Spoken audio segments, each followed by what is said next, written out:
होली पर्व पर अतिरिक्त यातायात को देखते हुए यात्रियों के आवागमन की सुविधा के लिए रेलवे जोधपुर के रास्ते लालकुआ राजकोट लालकुआ होली स्पेशल ट्रेन चलाएगा। डीआरएम पंकज कुमार सिंह ने बताया कि होली के त्योहार पर 2 फेरों के लिए चलाई जाने वाली इस होली स्पेशल ट्रेन से यात्रियों को गुजरात और उत्तराखंड की और आवागमन में अतिरिक्त सीटें उपलब्ध होगी। इसमें एक फर्स्ट में सेकेंड एसी, एक second AC,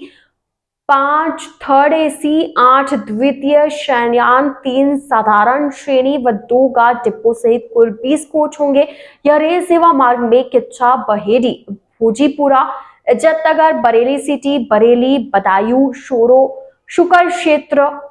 Kasganj, Hathras city, Mathura cantt, Mathura, Achhnera, Bharatpur, Dausa, Jaipur, Phulera, Nawa city, Kuchaman city, Makrana, Degana, Merta road, Gotan, Jodhpur, Luni, Samdari, Mokalsar, Jalore, मोदराना,